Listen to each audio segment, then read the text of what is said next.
जय हिंद दोस्तों। तो आज हम लोग बात करने वाले हैं पेगासस वायरस के बारे में। तो देखेंगे कि पेगासस वायरस आखिर है क्या चीज़, ये लोगों को कितने हद तक नुकसान पहुंचा सकता है और सरकार इसका गलत इस्तेमाल कैसे कर रही है लोगों के ऊपर, और इसके बारे में बहुत कुछ जानेंगे। तो फिर करते हैं इस वीडियो को स्टार्ट। तो सबसे मेन पॉइंट ये है कि ये जो पेगासस वायरस है, तो ये गवर्नमेंट जो है, हमारी देश की जो सरकार है, वो इसका इस्तेमाल कर रही है लोगों का जो फ़ोन है या जो भी इलेक्ट्रॉनिक डिवाइस है उसको हैक करने में। और अगर हम बात करें कि ये काम कैसे करते हैं, तो इस वायरस को अगर किसी के फ़ोन में पहुंचा दिया जाए तो वो जितना भी फ़ोन है उसमें जो भी एसएमएस है, वीडियो है, ऑडियो है, चैट है, फ़ोटो है, जो कुछ भी है वो सारा का सारा जो कंट्रोल है वो उसका हो जाएगा। मतलब अगर गवर्नमेंट सेंड करिए तो सारा आपका जो सिस्टम है वो गवर्नमेंट के कंट्रोल में चला जाएगा।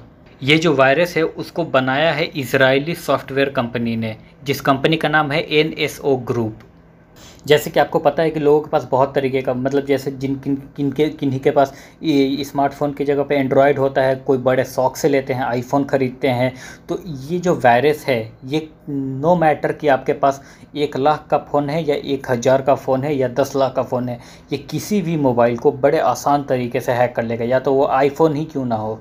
ये बड़े आसानी से आपके फ़ोन में जा सकता है और जाके आपके पूरा फ़ोन सिस्टम हैक कर लेगा। इसको आपके फ़ोन के ब्रांड से और प्राइस से कुछ लेना देना नहीं है कि कितने लाख का फ़ोन है और कितने करोड़ का फ़ोन है। और ये जो वायरस है ये बहुत ज़्यादा कीमती है, मतलब कोई एक आम इंसान इस वायरस को परचेज़ नहीं कर सकता है, क्योंकि उसके पास इतने पैसे ही नहीं है कि वो परचेज़ करेगा। ये जो वायरस है इसको हमारे गवर्नमेंट को बेचा गया है, हमारे गवर्नमेंट ने इस वायरस को ख़रीदा है और इसे बहुत बड़े पैमाने पे इस्तेमाल कर रही है हमारी सरकार। ये जो वायरस है, आपका कुछ भी, जितनी भी एप्लीकेशन है, व्हाट्सएप हो गया, टेलीग्राम हो गया, जितने भी सोशल मीडिया के भी एप्लीकेशन है ना, फेसबुक हो गया, जो भी चीज़ है आपका सारा का सारा हैक कर लेगा। आप उस पर क्या चैटिंग कर रहे हैं, किसके साथ वीडियो कॉलिंग बात कर रहे हैं, क्या क्या बातें कर रहे हैं, सब कुछ ये वायरस जो है वो देख सकता है और सब कुछ कंट्रोल कर सकता है। और इस वायरस को किसी के भी फ़ोन पे बड़े आसानी से भेजा जा सकता है। ना ही उसका, मान लो कि ऐसा भी होता है कि जैसे लिंक भेज दिया जाए तो लिंक को क्लिक करेंगे तब ऐसा भी कुछ नहीं है। ये ना ही लिंक भेजना है, ना ही कोई ऐप इंस्टॉल करना है। अगर आपके फ़ोन पे मिस कॉल भी कर दिया जाएगा ना, तो आपका फ़ोन हैक हो जाएगा। तो सोचो इतना आसान है किसी के फ़ोन में भेजना इस वायरस को। और अगर बात करें तो इसको किसी भी डिवाइस में, या तो वो लैपटॉप हो गया, कंप्यूटर हो गया, मोबाइल हो गया, किसी भी डिवाइस में इंस्टॉल कर सकते हैं इसको। अगर मान लो कि इसका काम ख़त्म हो गया, जैसे किसी डिवाइस में भेज दिया गया और वहाँ से इसका काम ख़त्म हो गया, या फिर किसी दूसरे गलत डिवाइस में भेज दिया गया, तो ये वायरस के अंदर इतनी क्षमता है कि ये अपने आप को खुद ब खुद नष्ट कर लेगा। समझ लो कि आपके फ़ोन में गया और आपका सारा डेटा चुरा लिया, जितनी भी फ़ोटो थी, वीडियो थी, गैलरी थी, चैट थी, मैसेज थी, जो भी था सब कुछ चुरा लिया। उसके बाद अपने आप ही ये डिलीट भी हो जाएगा। मतलब कि आपको भनक तक नहीं लगने वाला कि आपका फ़ोन हैक हो चुका है। तो सोचो ये जो चीज़ है ना, ये और ज़्यादा इस वायरस को ख़तरनाक बना दे रहा है। हमारी जो सरकार है वो 300 लोगों का टारगेट की हुई है। तो सोचो, ये तो मतलब गवर्नमेंट का आंकड़ा है 300 का, तो आप समझ सकते हो कि अगर गवर्नमेंट का आंकड़ा 300 का है तो वो और कितने ज़्यादा लोगों को टारगेट किया होगा गवर्नमेंट ने। और जो टारगेट करने वाले लोग हैं, जिनको टारगेट किया गया है, तो उनकी लिस्ट में है मिनिस्टर्स को टारगेट किया गया है, जो अपोजिशन के लीडर हैं, नेता है अपोजिशन के, उनको टारगेट किया गया है, जो जर्नलिस्ट है, जो रिपोर्ट करते रहते हैं टीवी पे बैठ के, उनको टारगेट किया गया है। उसके बाद जो लीगल कम्युनिटी है उनको टारगेट किया गया, बहुत सारे बिजनेसमैन को टारगेट किया गया है। उसके बाद जो गवर्नमेंट का ऑफिशियल्स है उनको टारगेट किया गया है, जितने भी साइंटिस्ट है साइंटिस्टों को टारगेट किया गया है।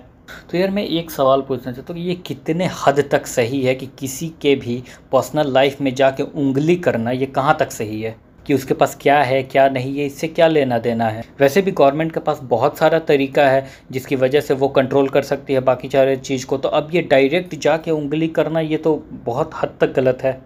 हमारे संविधान में राइट टू फ्रीडम में जो कि 19 से लेकर 22 तक है, तो उसमें एक आर्टिकल 21 है जो बोलता है, मतलब राइट टू लाइफ, हमारे जीवन का अधिकार, जिसमें कि हमारा राइट टू प्राइवेसी भी आता है। तो राइट टू प्राइवेसी का मतलब ये हुआ कि कोई भी आपकी जो पर्सनल लाइफ है, आपकी जो पर्सनल चीज़ें है, उसमें इंटरफेयर कभी नहीं कर सकता। ये आपकी मर्ज़ी है, आप जैसे जीना चाहें वैसे जी सकते हैं। जब हमारे संविधान ने ये अधिकार दे रखा है तो फिर ये सरकार को क्या ऐसी आग लगी हुई है कि ये बार बार उंगली करते जा रहा है सबके मैटर में। मतलब कि संविधान की भी ऐसी तैसी करके रख दिया है इन लोगों ने। एक जो ड्राफ्ट बना था उसको भी इन लोगों ने पास नहीं करने दिया। उसमें उस ड्राफ्ट में क्योंकि ये मेंशन कर दिया गया था कि अगर सरकार को किसी के ऐप में मान लो किसी का जो डिवाइस है उसके अंदर का अगर डाटा चाहिए तो उससे परमिशन लेना पड़ेगा। तो उसको भी इन लोगों ने बैन कर दिया क्योंकि इनको लगा कि यार हमको ही किसी के हमारे देश में जो लोग हैं उनका ही डाटा यूज़ करने में हमें परमिशन लेना पड़ेगा, तो ये हमारे ही पैर पे कुल्हाड़ी मारा गया। तो उस ड्राफ्ट को भी इन लोगों ने पास नहीं करने दिया। और अब ये जो नया वायरस खरीद के उसके बाद लोगों के पर्सनल लाइफ में भी ये लोग इंटरफेयर कर रहे हैं। अगर हम जर्नलिज्म की बात कर ले तो हमारे जो 180 कंट्रियाँ हैं उसमें से हमारा जो रैंक है वो 142 है। सोचो कि हम लोगों ने नीचे से टॉप किया हुआ है हम लोगों ने, और ये जो है ये 2021 का आंकड़ा बता रहा है।